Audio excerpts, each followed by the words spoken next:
লিডারশিপের যে মানটা কমে গেছে, যে কারণে আমাদের দেশে যে জিনিসটা হইতেছে এখন শুধু ক্ষমতার প্রাপ্তি। কারণ ক্ষমতা প্রাপ্ত হইলে পরেই অর্থনীতি আমার ভাগ্যে আসে। সেই কারণে আমার দেশে আজকে এই খারাপ কাজগুলো হচ্ছে।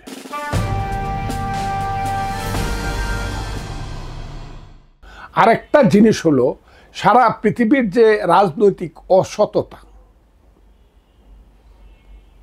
খারাপ মানুষের রাজনীতি, খারাপ মানুষের নেতৃত্বের যে রাজনীতি, আমেরিকা থেকে ধরে সোভিয়েত ইউনিয়ন, ট্রাম্প থেকে ধরে পুতিন থেকে ধরে লি থেকে ধরে আরও আছে আমাদের আশেপাশে, সব নাম নাইবা বললাম। দি গ্রেড অব লিডারশিপ এটা কমে গেছে, নিচে নেমে গেছে।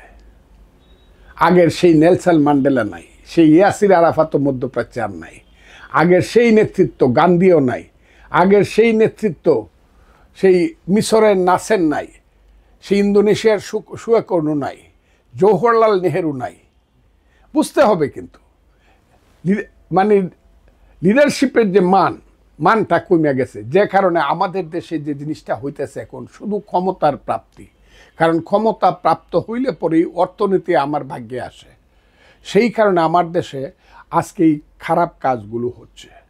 এবং গত 15 বছরে শেখ হাসিনা, আমি জানি না বঙ্গবন্ধুর কন্যা, আমি জানি না আওয়ামী লীগ একসময় মানুষকে বলছিল পেটের ভাত দিবে, পরনে কাপড় দিবে, সোনার বাংলা স্বাধীন করবে। সেই আওয়ামী লীগের নেতৃত্বে গত 15 বছর যে বাজে কাজ হয়েছে, এই বাজে কাজগুলো চোখের পানিতে মুছবে না।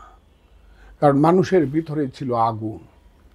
মানুষ যে শেখ হাসিনাকে এইভাবে ফেলে দিছে, কে নেতা, কে নেতৃত্ব, কি কর্মসূচি, কিছুই দেখে না। এর কারণ হইল মানুষ মনে করছে শেখ হাসিনা 3টা নির্বাচনে আমাকে বঞ্চিত করছে। 36 বছরের যুবক আমি, আমার জীবনে একটা ভোট দিতে পারি নাই, স্থানীয় অথবা জাতীয় ভোট দিতে পারি নাই। 14 সনের ইলেকশন 153টা এমপি সিট বিনা ভোটে পাশ করাইছে, আমি ভোট দিতে পারি নাই।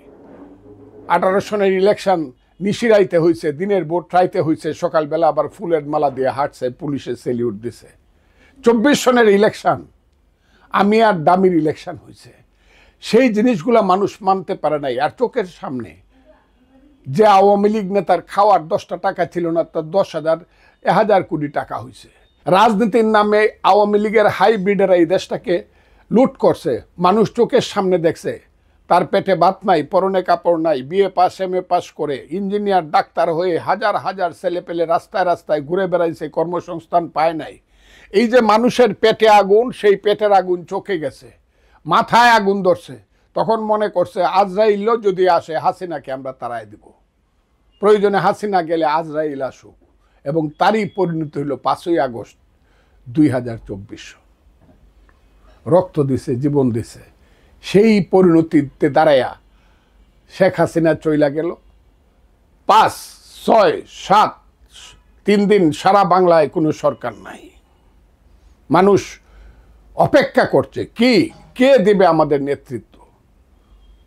তখন আসলো একটা নাম সামনে, সেই নামটা বাঙালির অন্যতম শ্রেষ্ঠ সন্তান। আমরা মনে করি তার নাম অধ্যাপক মোহাম্মদ ইউনূস। সেই অধ্যাপক মোহাম্মদ ইউনূসের নামটা আমরা সামগ্রিকভাবে গ্রহণ করলাম। একটা লোক আমরা বিরোধিতা করে নাই। আমরা মনে করলাম ডক্টর মোহাম্মদ ইউনূসের নেতৃত্বের মাধ্যমে আমাদের স্বপ্ন পূরণ হবে। সেই 5.5 মাস চলে গেল। এখন আস্তে আস্তে মানুষ বলে এক বউ সারলাম আমি চাল খাওয়ানোর ডরে, এখন দেখি আরেক বউ ধানে চাউলে গিলে। তার নাম হলো ইউনূসের সরকার।